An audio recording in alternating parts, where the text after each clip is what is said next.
И снова здравствуйте. На канале Абхазского телевидения информационный выпуск Амшикшара.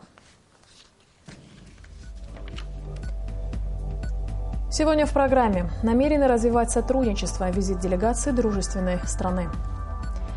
Как решаются назревшие проблемы? Общественно-политический договор обсуждали на круглом столе, организованном партией Айнар. Сократить ущерб от стихии. Предприниматели Абхазии обсуждали меры по оказанию помощи в результате наводнения.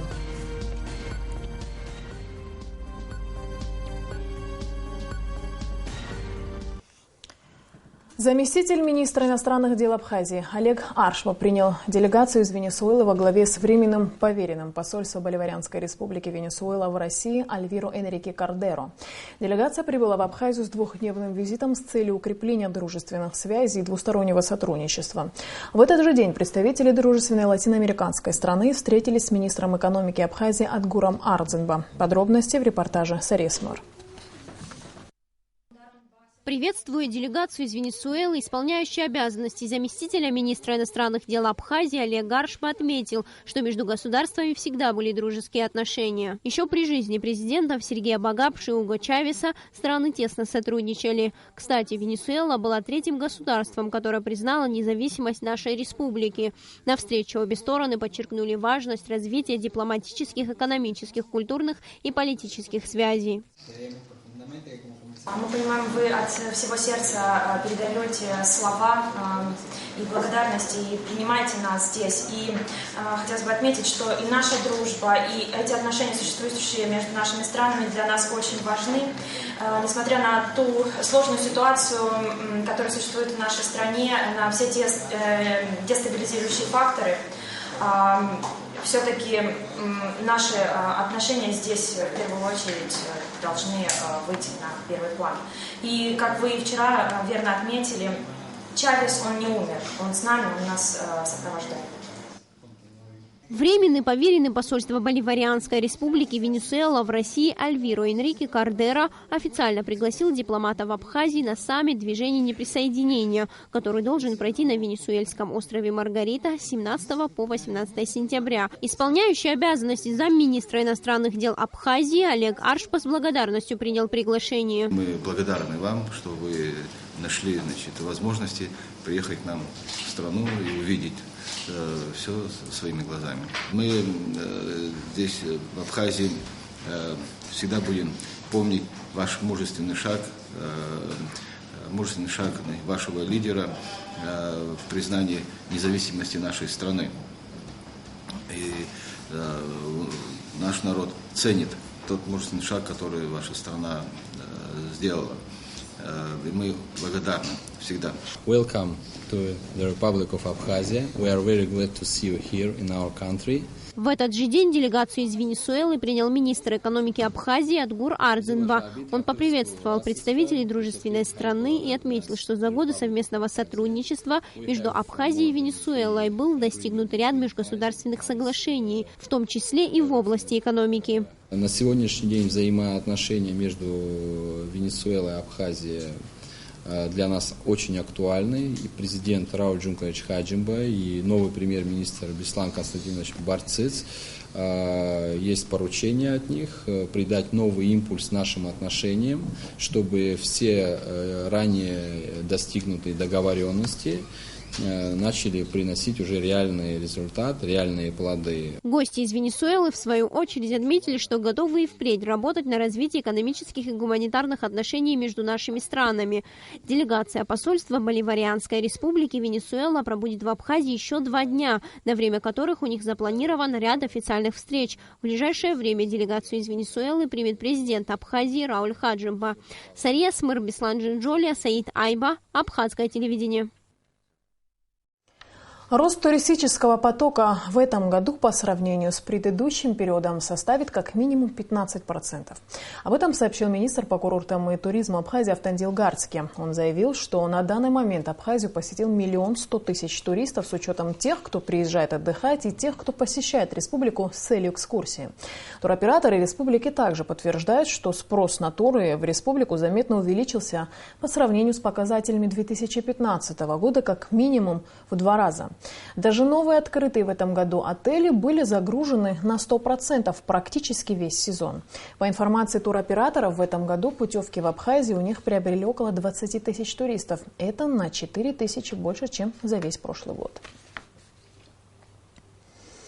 Монастырь святого апостола Симона Канонита в Новом Афоне с неофициальным визитом посетили сопредседатель международных женевских дискуссий по безопасности и стабильности в Закавказье от ООН Анти Турунен и старший политический советник специального представителя ООН на женевских дискуссиях Хайлу Мамо. В ходе встречи с представителями Священной Митрополии обсуждались проблемы православной общины Абхазии и пути их разрешения. Гости также были ознакомлены с деятельностью отдела социального служения и благотворительности митрополии при монастыре святого апостола Симона Канонита. Общественно-политический договор, подписанный кандидатами в президенты в 2014 году, стал темой обсуждения круглого стола, состоявшегося в Сухуми по инициативе политической партии «Айнар». В мероприятии приняли участие лидеры Народной партии Абхазии Яку Блакоба и общественной организации Ахица Ахрабжания. Как оценивали выступающие реализацию пунктов общественно-политического договора, расскажут наши корреспонденты. Репортаж Налы Коля. Подписывая общественно-политический договор, все 4 кандидата в президенты обязались реализовать его положения и следовать им в случае победы на выборах. Какие пункты договора были выполнены за 2 прошедших года, а какие проигнорированы представителями власти?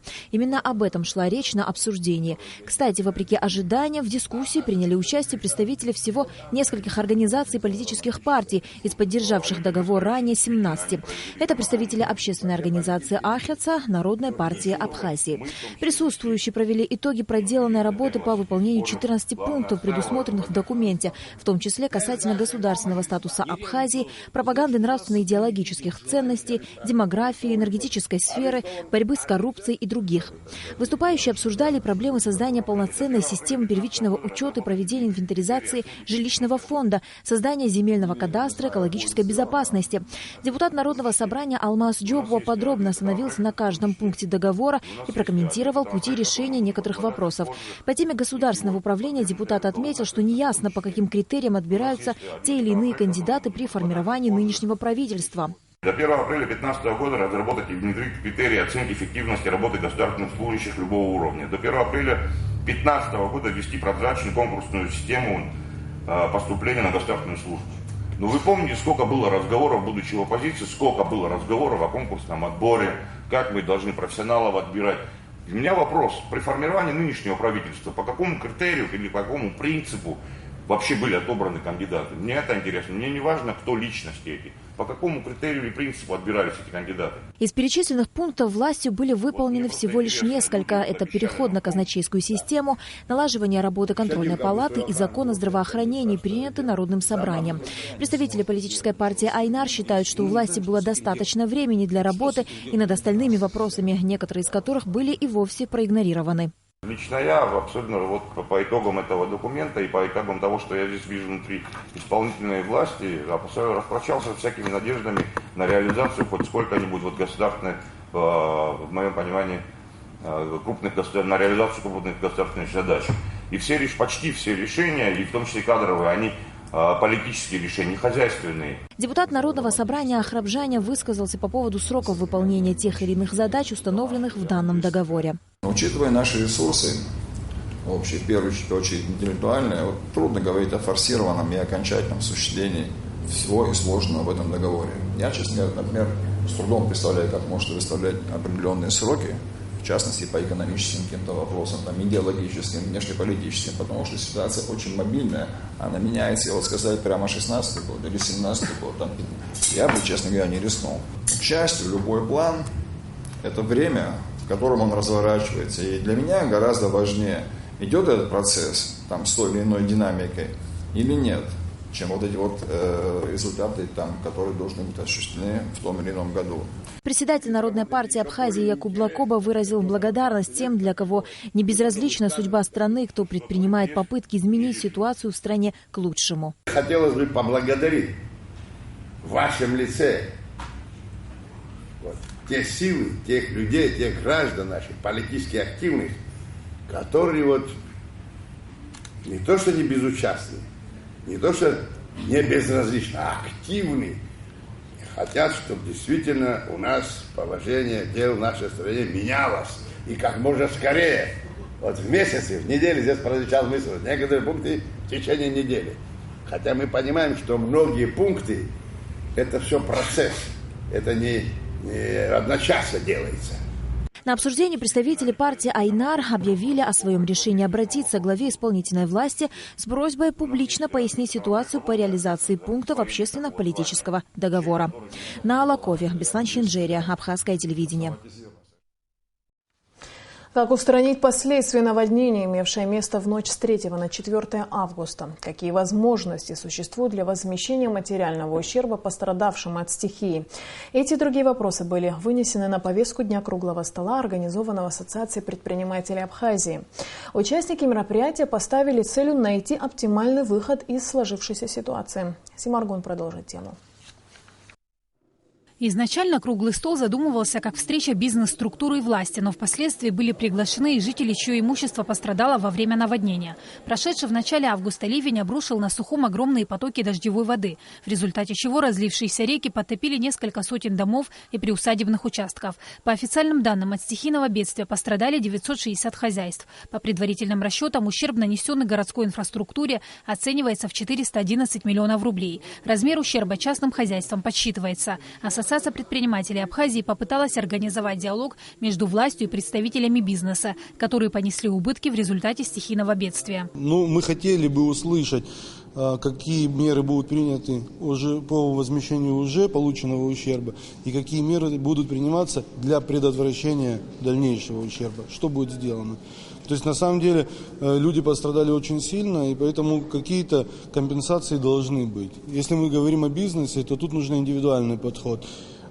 Каждому разбирать эту ситуацию, есть для этого соответствующие службы. Если говорить о жителях улиц, то там тоже нужно подворный обход, нужно заниматься этой проблемой глубоко. И возмещать однозначно людям нужно хотя бы элементарно какие-то вещи первой необходимости, чтобы люди могли купить. Участники круглого стола обсудили, как выйти из сложившейся ситуации и как предотвратить подобные впредь. По словам главы столичной администрации Адгура Харазия, они сделали все, что в их силах. Были очищены несколько рек в этом году, но в бюджете города не предусмотрены средства для полного возмещения ущерба, отметил Харазия. За один год расчистить реки, которые не чистились 50 лет, это невозможно.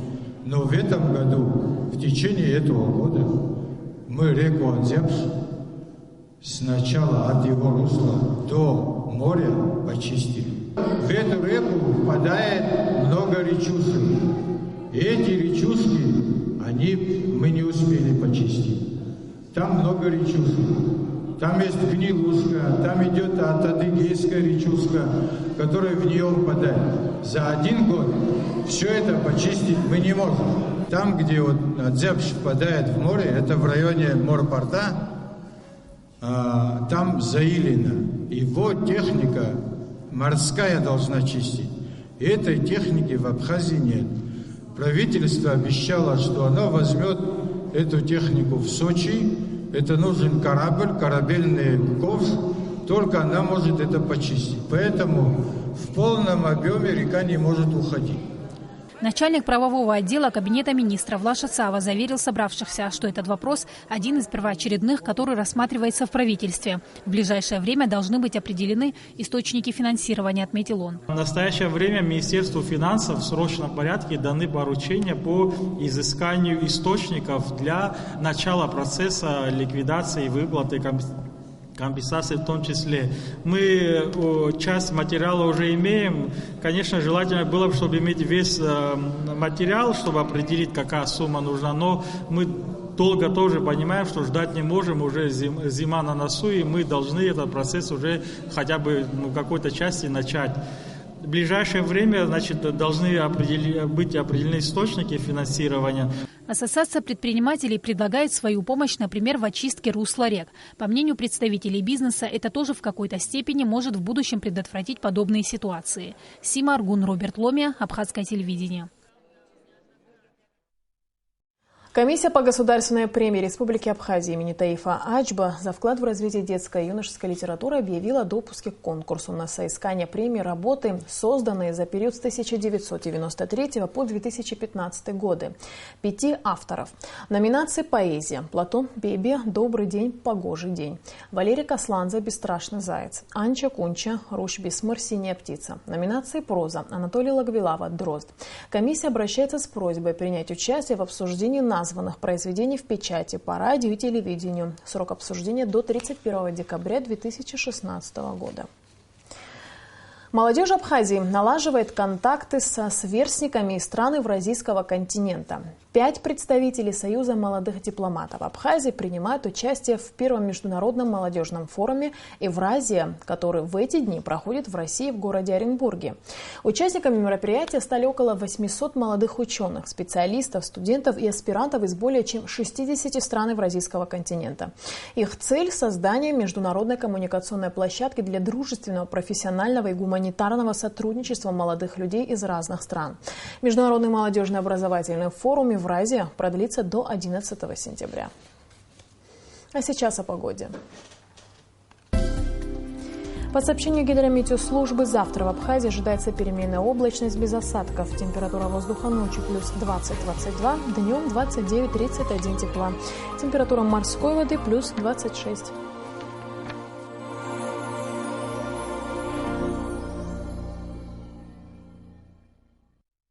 На этом наш выпуск завершен. Всего доброго и до скорой встречи в эфире.